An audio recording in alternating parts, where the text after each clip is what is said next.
देखो, आज बहुत से मन ऐसे हैं जो भीतर से टूटे बैठे हैं। किसी ने पूछा नहीं, किसी ने समझा नहीं, और जिस इंसान को अपने प्राणों से भी ज्यादा चाहा था, उसने बस एक बटन दबाया और सब समाप्त कर दिया।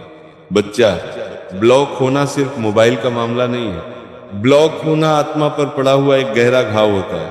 अचानक ऐसा लगता है जैसे जमीन खिसक गई हो, जैसे सब कुछ था और एक क्षण में कुछ भी नहीं रहा। मन बार बार यही पूछता है, क्या मैं इतना ही व्यर्थ था? क्या मेरी कोई कीमत नहीं थी?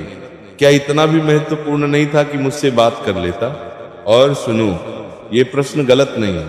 यह प्रश्न उसी के हृदय में उठता है जिसने सच्चे मन से प्रेम किया हो। लेकिन एक बात बहुत ध्यान से सुन लेना, जिस दिन कोई तुम्हें ब्लॉक करता है, वह दिन तुम्हारी हार का नहीं, तुम्हारे जागरण का दिन होता है। क्योंकि जो व्यक्ति बात करने की हिम्मत नहीं रखता, जो संवाद से भागता है, जो सत्य का सामना नहीं कर पाता, वो ब्लॉक करता है। तुमने क्या किया था? तुमने प्रेम दिया, तुमने भरोसा दिया, तुमने अपने मन का द्वार खोल दिया। और यही तुम्हारी कमजोरी नहीं, यही तुम्हारी सबसे बड़ी शक्ति थी। अब देखो, दुख इसीलिए हो रहा है क्योंकि मन सच्चा था। जो छल करता है उसे कभी पीड़ा नहीं होती। पीड़ा उसी को होती है जो भीतर से निर्मल होता है। लेकिन अब एक मोड़ आता है। अब ये तय करना तुम्हारे हाथ में है, क्या तुम इस पीड़ा को अपना विनाश बनाओगे या इसी पीड़ा से अपना निर्माण करोगे? जिसने तुम्हें ब्लॉक किया है वो ये सोचकर गया है कि ये टूट जाएगा, ये रोएगा, ये मुझे ढूंढेगा। लेकिन यदि तुम शांत हो गए, यदि तुम स्थिर हो गए, यदि तुम अपने भीतर टिक गए, तो वही व्यक्ति भीतर से हिलने लगता है। बच्चा, शांति बहुत बड़ी शक्ति है। जो घबराता है वो कमजोर होता है, और जो मौन में रह सकता है वह आत्मबल से भरा होता है। इसीलिए पहला नियम समझ लो, अब कोई संदेश नहीं, कोई कॉल नहीं, कोई अप्रत्यक्ष कोशिश नहीं। ये मौन बदला नहीं है, ये आत्मरक्षा है। अब धीरे धीरे जीवन को समेटना है, अपने दिन को अनुशासन देना है, प्रकृति के पास जाना है, शरीर को संभालना है, मन को स्थिर करना है।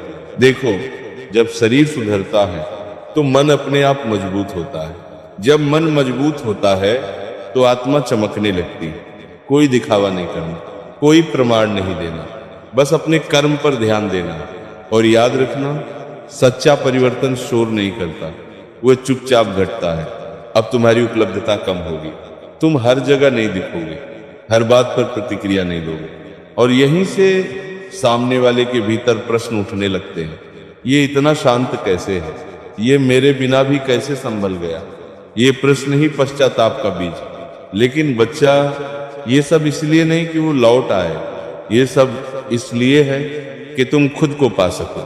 अंत में एक बात गांठ बांध लो, जिस दिन तुम अपने आप से प्रेम करना सीख लोगे, उस दिन किसी का ब्लॉक तुम्हारे अस्तित्व को छू भी नहीं पाएगा। और तब यदि वो व्यक्ति कभी पीछे मुड़कर देखेगा तो उसे एक ही बात समझ आएगी, मैंने किसी साधारण इंसान को नहीं खोया, मैंने एक सच्चे हृदय को खो दिया। ब्लॉक तुम्हारी कहानी का अंत नहीं था, वो तुम्हारे जीवन की शुरुआत थी। अब शांत रहो, स्थिर रहो और स्वयं के साथ चलो। और अब अंत में एक बहुत गहरी बात सुन लो। बच्चा, जीवन में कुछ लोग हमें छोड़कर इसलिए नहीं जाते कि हम गलत होते हैं, वे इसलिए जाते हैं क्योंकि वे हमें संभाल नहीं पाते। हर इंसान सत्य का भार नहीं उठा सकता, हर मन गहराई को झेल नहीं पाता। जो ऊपर ऊपर से जीते हैं उन्हें गहराई डराती है।